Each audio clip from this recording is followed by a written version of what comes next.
Chers amis, bonjour en ce samedi 1er février. Aujourd'hui, c'est mon dernier jour avec Zot pour partager cette parole à travers Radio Arc-en-Ciel, mais il pourra partager la parole à un autre moment, hein, d'autres endroits, n'importe quel endroit, quand nous partageons la parole ensemble. Tu peux inviter à moi, il mange bien, hein. Prépare un petit barquette aussi, comme ça va. Pour moi, apprécier à distance, quoi. Parce que quand on mange c'est une table, des fois, on est dans l'euphorie de causer avec tout le monde, tout ça là, mais on apprécie pas le carré. Un petit bac, tu peux mettre où t'es qu'on est tout seul, l'autre case, tu carré là, t'es bon, hein, franchement. Alors, n'hésite pas, même si je viens pas cette case, hein, un petit bac, là, hein, madame Levas, un petit bac, tu l'as vu, la béquille, l'autre fois. Madame, le petit bac, même si t'es pas ma salé, quoi. Mais apprécie quand même. Donc aujourd'hui un petit coucou à mon ami Michel Rébé que voilà que les inspiré aussi par ces passages d'anciens d'écriture et également aussi mon ami James Tanian, James Expédirez-nous là que l'a fait comment on dit ça les 400 coups à la radio Arc-en-Ciel à ses débuts et également aussi à tonton Dominique Malay, le grand bassiste, grand musicien, voilà, le prestigieux, que l'est aussi féru des écritures anciennes, notamment dans l'Ancien Testament. Aujourd'hui, nous continuons cette épopée de Samuel. En ces jours-là, le Seigneur envoya vers David le prophète Nathan, qui alla le trouver et lui dit: Dans une même ville, il y avait deux hommes. L'un était riche, l'autre était pauvre. Le riche avait des moutons et des bœufs en très grand nombre. Le pauvre n'avait rien qu'une brebis, une toute petite qu'il avait achetée. Il la nourrissait et elle grandissait chez lui au milieu de ses fils. Elle mangeait de son pain, buvait de sa coupe. Elle dormait dans ses bras, elle était comme sa fille. Un voyageur arriva chez l'homme riche pour préparer le repas de son hôte. Celui-ci épargna ses moutons et ses bœufs. Il alla prendre la brebis du pauvre et la prépara pour l'homme qui était arrivé chez lui. Alors David s'enflamma d'une grande colère contre cet homme et dit à Nathan: Par le Seigneur vivant, l'homme qui a fait cela mérite la mort, et il remboursera la brebis au quadruple pour n'avoir commis une telle action et n'avoir pas épargné le pauvre. Alors Nathan dit à David: Cet homme, c'est toi. Ainsi parle le Seigneur d'Israël.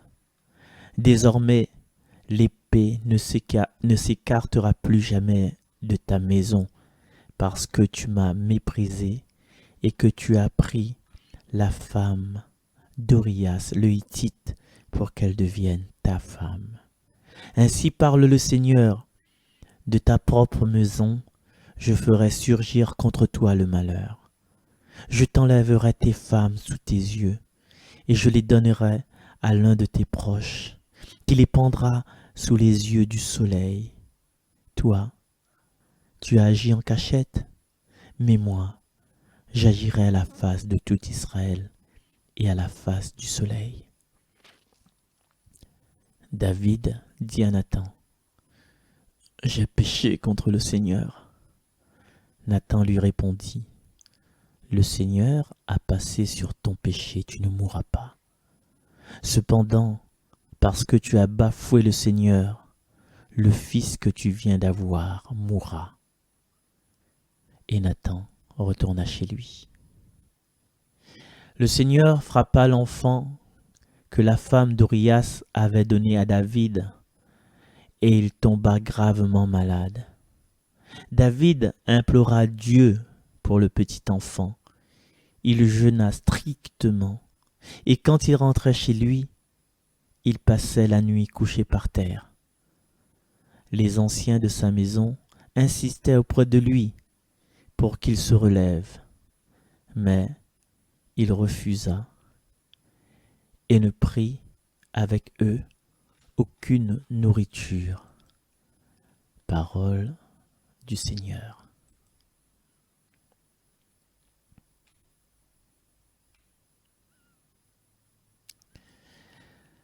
Chers amis, voilà ce qui, les, quelquefois nous fait des petites actions, des petits trucs que nous pensons bien. C'est la différence entre le plaisir qui dure qu'un instant, et vraiment ce qu'on peut appeler l'amour. Le plaisir dure un instant et tout ça y entraîne un tas de trucs derrière, un tas d'affaires derrière, un tas de complications, un tas de complications. Et ce qui est bien avec le Seigneur Dieu, c'est que normalement, David a tué un homme, il a fait tuer un homme, il a fait tuer Urias. Normalement, à l'époque, c'était la loi du talion, œil contre œil, dent pour dent. Mais le Seigneur la passe sur le péché de David. Il a attendu que David dise j'ai péché contre le Seigneur. Le Seigneur a dit tu ne mourras pas. Mais le Seigneur, en fin de compte, il veut faire prendre à nous, il veut faire grandir à nous, il veut pas que nous restions toujours dans, dans le même état. Quand nous rencontrons la miséricorde du Seigneur, bien, il faut en nous-mêmes dire, ben, le Seigneur est grand, malgré toutes les fautes que m'a pu faire, malgré ces bêtises que m'a pu faire, le Seigneur est en moi encore la main. Et aujourd'hui, et puis dans les semaines à venir, dans les mois à venir, ce que me souhaite à nous, c'est que malgré que nous avons fait des bêtises, malgré que nous la joué notre marmaille, malgré que nous la crase notre loto exprès, malgré tout ce que nous l'a pu faire, des bêtises aussi gros que ce que David l'a pu faire, tuer de monde, revole sa femme. Ben ouais, comment il peut aujourd'hui, peut-être aujourd'hui, nous encore des personnes comme ça qui agissent, ben, nous voit que le Seigneur, il est plus bon ce que nous pensons, quoi. Et cette semaine, dans les Écritures au niveau évangile, il parle, au début de cette semaine, il a parlé du blasphème contre l'Esprit. Et le blasphème contre l'Esprit, c'est un peu le fait que, ou refuse, imagine David n'aurait refusé, ah Seigneur, non, non, non, laisse-moi tranquille, ah, ne mérite pas tout ça, ne mérite pas de pardon, laisse-moi mort, laisse-moi mort. Ça, c'est le baptême contre l'Esprit, parce que le Seigneur est tellement bon, son Esprit Saint, il veut vraiment que nous réussissions. Et ce que me souhaite à nous aujourd'hui, alors là, me revient, c'est que nous reste humbles, nous reste contrits devant le Seigneur. Et aujourd'hui c'est le 2, demain c'est le 2, c'est la présentation de Jésus au temple. Et ce que me souhaite à nous aujourd'hui encore plus encore, c'est de préparer à nous, c'était comme nous aurions été présentés au temple, de laver notre cœur, même si nous connaissons que nous les pas top là, il y a des bêtises qu'on a fait faire que pour nous l'impardonnable en fait, comment tu vois, pour nous l'impardonnable, et nous considérons nous comme sales à jamais, mais à un moment donné, nous ne pouvons pas vivre comme ça, nous ne pouvons pas en vouloir autour de nous, parce que nous les sales à jamais, laisse à nous guérir, laisse à nous être pris de soin par l'amour du Seigneur. Et il est sûr que si nous avançons vers le Seigneur en disant Seigneur, fais de moi ce que tu voudras, fais de moi ton enfant, eh bien, le Seigneur sera touché.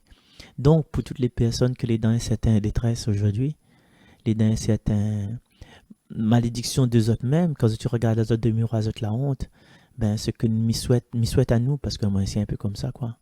Mais Dieu le Seigneur, malgré toutes les épreuves que moi, elle est dedans là, Seigneur, ben, prends-moi dans tes bras, quoi. Fais-moi un câlin, montre-moi que justement, ou rejette pas moi, montre-moi que n'y a encore de la route à faire avec vous, d'autres amour. Et merci, Seigneur, donne-moi cet espoir. Et justement, il tombe bien cette petite méditation que Marcel fait là, parce que là nous les blinder pour les jours à venir. Donc, chers amis, là, nous les blinder avec cette écriture que l'a été quotidien, quasi quotidien dans notre vie depuis le 25 novembre. Hein? Et le lendemain, l'anniversaire moment.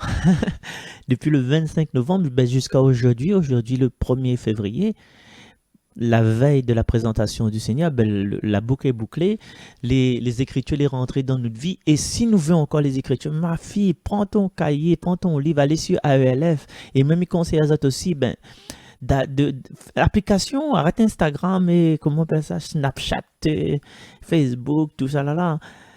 Mettre un petit peu parole de chaque jour, évangile en chemin, prier en ville, dessus votre téléphone. Hein? Nous fait comme ça. Et cette écriture va suivre à nous, va faire grandir à nous encore une fois comme une nourriture pour la route de chaque jour. N'hésite pas non plus à contacter Radio Arc-en-Ciel si jamais on zot n'est dans cette vocation de lire simplement la parole de chaque jour. Allez, ben merci pour tout ce moment passé. L'équilibre la fin fait l'équilibre la fin fait du bien dans le village du Far West. Maintenant, il doit aller comme un lonesome cowboy, long, long way to home. Bonne route à nous, bonne route à vous et beaucoup de lumière, de soleil levant dans votre cœur. Et merci pour toutes les personnes que la accompagnent à moi, que la soutiennent à moi, que la mettent des commentaires pour moi. Merci encore et encore. Et la semaine prochaine, en fin de compte, voilà, ne passera plus par Facebook, ne va passer directement sur YouTube. Ne passera plus non plus dessus la radio. Merci Olivier. Olivier dit ouf, heureusement il est parti. Mazam paraît dit t'es ouais, heureusement il est parti.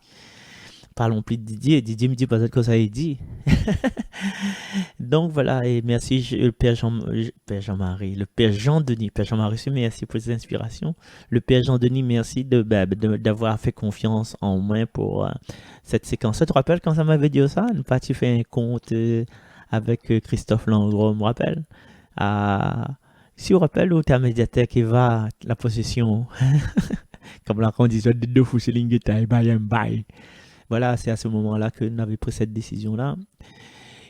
Et du coup, je remercie tout le monde, quoi. Allez, nous retrouve plus loin, demain, la messe à 9h15 à Saint-Suzanne, si tu veux voir moi en chair et en os. À bientôt. Merci pour tout. Gros bisous à vous, je vous aime et que Dieu vous garde, que Dieu nous bénisse, lui qui est Père, Fils et Saint-Esprit. Amen.